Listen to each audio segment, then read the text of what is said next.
नमस्कार साथियों, मैं मनीष भारती संस्कृति पीसीएस प्लेटफॉर्म पर आप सभी का स्वागत करता हूं। साथियों, जैसा कि हम जानते हैं कि बिहार में सरकार में कुछ बदलाव हुआ है। एनडीए की ही सरकार है, लेकिन अब ये कह सकते हैं कि मुख्यमंत्री भारतीय जनता पार्टी का हुआ है और पहली बार बीजेपी बिहार में अपना मुख्यमंत्री बनाने में कामयाब रह गई। सम्राट चौधरी मुख्यमंत्री बने हैं, जो पहले बिहार के उप मुख्यमंत्री हुआ करते थे। अब वही मुख्यमंत्री बनकर के शपथ लिए हैं। अब चूंकि यहाँ पर पार्टी बदल चुका है ना, यानी कि मुख्यमंत्री अब बीजेपी का हुआ है, तो ये बातें कही जा रही है कि नीतीश कुमार जो बिहार के अब पूर्व मुख्यमंत्री हो गए, उन्होंने जो नियम कानून लागू किया था, खास करके शराबबंदी को लेकर के, क्या उसमें कुछ बदलाव होने वाला है। चूंकि शराबबंदी का एक ऐसा कानून रहा जिस पर काफी विवाद हुआ। विवाद इस बात को लेकर के हुआ कि एक तो राजस्व की भारी कमी हो रही है, बिहार जैसे पिछड़े राज्य के लिए ये काफ़ी महत्वपूर्ण मुद्दा हो जाता है। और दूसरी बात यह है कि कहते हैं कि पूर्ण शराबबंदी है, लेकिन विभिन्न मीडिया रिपोर्ट से ये जानकारी मिल रहा है कि बिहार में कहा जाता है कि शराबबंदी की होम डिलीवरी हो रही है, जिसको लेकर के तमाम केसेस भी विभिन्न थाने में दर्ज हुआ है। इसके अलावा जहरीली शराब पीने से बहुत लोगों की मृत्यु हो रही है, शराब की कालाबाजारी हो रही है, शराब माफिया उत्पन्न हो गए हैं। कुल मिलाकर के काफ़ी विवाद हुआ है और विभिन्न पार्टियों के बीच, विभिन्न लीडर्स के बीच इस बात को लेकर के मतभेद है। कुछ लोगों का कहना है कि नहीं, शराबबंदी कानून खत्म हो जाने चाहिए, और कुछ लोगों का कहना है कि शराबबंदी कानून खत्म नहीं होना चाहिए, बल्कि आप उसे क्या कर सकते हैं कि कुछ हद तक सही से रेगुलेट कर लीजिए। अब देखिए, जब शराबबंदी की बात करेंगे ना, तो नीतीश कुमार जब 2016 में, उस वक्त विधानसभा चुनाव से पहले जब वो विभिन्न जिला में घूम रहे थे, तो महिलाओं के द्वारा उनसे एक अनुरोध किया जा रहा था, और वह अनुरोध यह था कि कैसे भी करके बिहार में शराबबंदी लागू कर दी जाए, क्योंकि महिला सुरक्षा के लिए बहुत आवश्यक है। डोमेस्टिक वायलेंस के केसेस कम होंगे, समाज में सुधार देखने को मिलेगा। तो नीतीश कुमार जी ने 2016 में इसकी शुरुआत किया गया। एनसीआरबी का एक रिपोर्ट आया जिसमें यह कहा भी गया कि इसके वजह से बिहार में क्राइम काफी कम हुआ है, डोमेस्टिक वायलेंस काफी कम हो गया है, और दूसरी बात, सामाजिक सुधार देखने को मिला है, लोगों के पास पैसे की भी बचत हो रही है। ये तमाम रिपोर्ट एक समय का रहा, लेकिन समय के साथ इसमें खामियां देखने को मिला।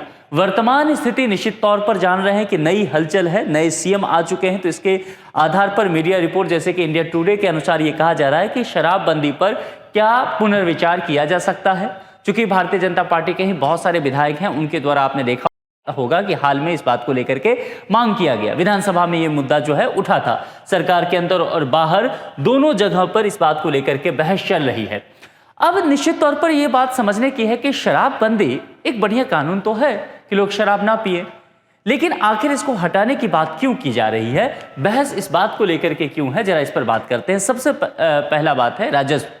देखिए, बिहार एक पिछड़ा हुआ राज्य है, गरीब राज्य है, तो जाहिर सी बात है जहां से पैसा आ सकता है ये ज्यादा जरूरी है। जब से जीएसटी लागू हुआ है, राज्यों के पास वैसे भी कराधान काफी कम हो गया है, तो निश्चित तौर पर जो यहां पर शराब से पैसा आ सकता था, आपने शराब बंद कर दिया तो उससे रेवेन्यू तो आएगा नहीं, और दूसरे रास्ते से चूंकि भ्रष्टाचार चालू है शराब को लेकर के, शराब माफिया हो गए हैं, तो वो पैसा वहां आ ही रहा है, तो करप्शन भी बढ़ रहा है और राजस्व भी सरकार का नुकसान हो रहा है।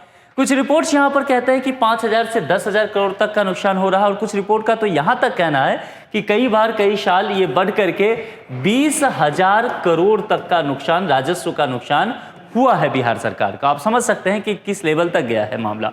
दूसरी बात, अवैध शराब को लेकर के बात की जा रही है कि शराबबंदी तो है, लेकिन मार्केट में आप देखेंगे तो शराब उपलब्ध भी है, जहरीली शराब से बहुत सारी मौतें भी दर्ज की गई है, ये तो फैक्ट है। तो जाहिर सी बात है, फिर आप जो शराबबंदी की बात कर रहे हैं वो पूरी तरह से कहां लागू है। दूसरी बात, कानून व्यवस्था पर काफी दबाव है, पुलिस और न्यायपालिका पूरी तरह से अगर देखा जाए ना, तो उस पर भारी बोझ आ गया है। पूरा सिस्टम हमेशा शराब पकड़ने, शराब छुड़ाने, शराब माफियाओं को पकड़ने, जेल जाने, न्यायपालिका में काम होना, मतलब शराब के इर्द गिर्द ही पूरा पुलिस और न्यायपालिका की व्यवस्था जो है वो घिर गया है। जेलों में भी अगर देखा जाए, बिहार के जेलों के जो लेकर के रिपोर्ट आ रहे हैं उसमें कहा गया है कि जेलों में भी ऐसे कैदियों की भरमार हो गई है जो शराब पीने या उसके गतिविधियों में संलिप्त पाए गए। तो कुल मिलाकर के मसला बढ़ता ही जा रहा है। अब शराबबंदी के पक्ष में तर्क क्या है? सबसे पहली बात, महिलाओं का समर्थन। बड़ी संख्या में महिलाएं कहती हैं कि इससे डोमेस्टिक वायलेंस होता है, सामाजिक सुधार के में कहीं न कहीं शराब जो है वो बाधा पहुंचाता है, तो कहीं न कहीं इसे खत्म किया जाना चाहिए। सामाजिक सुधार, देखिए आय की बचत की बात की जा रही है और नशाखोरी में जो युवा चले जाते हैं वो भी इससे बच पाते हैं। अब जो नए मुख्यमंत्री हुए हैं सम्राट चौधरी, इनका रुख क्या है अभी तक इस बात को लेकर के कोई घोषणा नहीं हुआ है, क्योंकि बीते दिन ही मुख्यमंत्री पद की शपथ ली है। लेकिन हाँ, इस बात को लेकर के कयास लगाए जा रहे हैं कि शराबबंदी की जो नीति है इसको समीक्षा में लाया जा सकता है। भारतीय जनता पार्टी के कई विधायक इस बात को लेकर के इस नीति का विरोध करते रहे, तो समीक्षा संभव हो सकता है कि पूरी तरह ना हटाया जाए, लेकिन कुछ संशोधन किए जाए, आंशिक ढील दिया जा सके। हालांकि शराबबंदी के कानून में पहले भी आंशिक ढील दिया जा चुका है, यानी कि बैन नहीं हटेगा, लेकिन पॉलिसी जो है थोड़ा सा आप कह सकते हैं कि उसमें कुछ घुमाव किया जा सकता है, उसमें कुछ बदलाव किया जा सकता है, इसको कुछ आप कह सकते हैं कि कमजोर किया जा सकता है। राजनीतिक एंगल क्या है?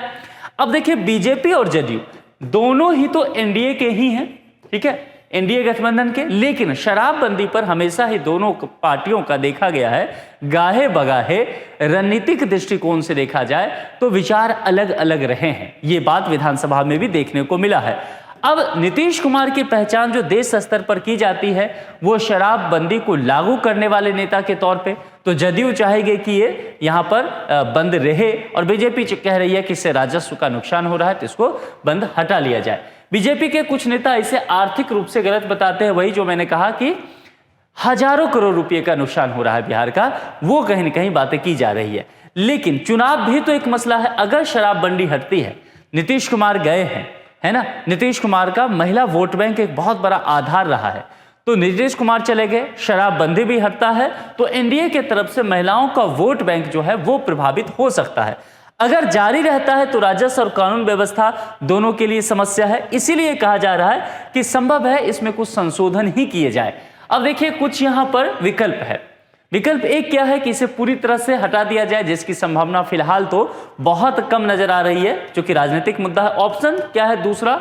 आंशिक छूट दिया जा सकता है, सीमित लाइसेंस दिया जा सकता है। इसके अलावा होटल टूरिज्म में अनुमति दी जा सकती है, क्योंकि यहां पर फिर पर्यटन को भी इससे बढ़ावा मिलेगा। ऑप्शन 3 क्या है? सख्त सुधार, कि कानून में ही आमूलचूल परिवर्तन कर दिया जाए और छोटे अपराधों को में इसमें कम सजा की व्यवस्था की जाए। कुल मिलाकर के यह कहा जा सकता है कि बिहार में शराबबंदी जो है अब सिर्फ सोशल इशू नहीं रहा। आप इसे सामाजिक मुद्दा के तौर पर केवल नहीं देख सकते, यह आर्थिक मुद्दा भी है, और आर्थिक 2 स्तर पर। एक तो रेवेन्यू जो है सरकार का वो गिर रहा है, और दूसरा लोगों की आय जो है उस कहा जा रहा है कि उसका बचत हुआ है। तो 2 अलग अलग बातें हैं यहाँ पर। लोगों के नजरिए से देखिए तो शराब नहीं पिएंगे अगर तो पैसा बचेगा, लेकिन सरकार को वो पैसा टैक्स के रूप में नहीं आ रहा है। तो 2 यहाँ पर इस बात को लेकर के कहीं न कहीं संघर्ष है। हाँ, प्रशासनिक मुद्दा सबसे बड़ा है, क्योंकि पूरी पुलिस महकमा जो है वो शराबबंदी वाली स्थिति में ही धरना, पकड़ना, शराबबंदी कानून को लागू करवाना, इसी सब में उलझ गई है। सम्राट चौधरी के नेतृत्व में कहा जा रहा है पूरी तरह से हटाना मुश्किल ही है, लेकिन हाँ, पॉलिसी रिफॉर्म लगभग तय मान करके चला जाए तो आने वाले समय में हम सबों को ये देखने को मिल सकता है कि संभव है बिहार में शराबबंदी को लेकर के कुछ महत्वपूर्ण कदम सरकार के द्वारा उठाए जा सकते हैं। यहाँ पर आपके लिए एक सूचना है, संस्कृति आईएएस के द्वारा एनसीईआरटी का फाउंडेशन कोर्स इंग्लिश मीडियम में जारी किया जा रहा है। 1 मई 2026 से बैच की घोषणा है, यानी कि बैच शुरुआत हो जाएगा। कॉन्टैक्ट नंबर और संस्कृति आईएएस का ऑफिशियल वेबसाइट दिया गया है। यहाँ पर प्राइस देखेंगे तो केवल 1 रुपया है, यानी कि आप कह सकते हैं कि केवल टोकन मनी लिया जा रहा है। मान के चलते हैं कि निःशुल्क ही है, लेकिन फिर भी देखिए एनसीईआरटी बेहद जरूरी कोर्स हो जाता है। अगर एनसीईआरटी आपका मजबूत है तो आधार मजबूत है, उस पर आप बुलंद इमारत बना सकते हैं। तो आज के लिए इतना ही। जुड़ने के लिए आप सभी का बहुत बहुत शुक्रिया। Thank you so much.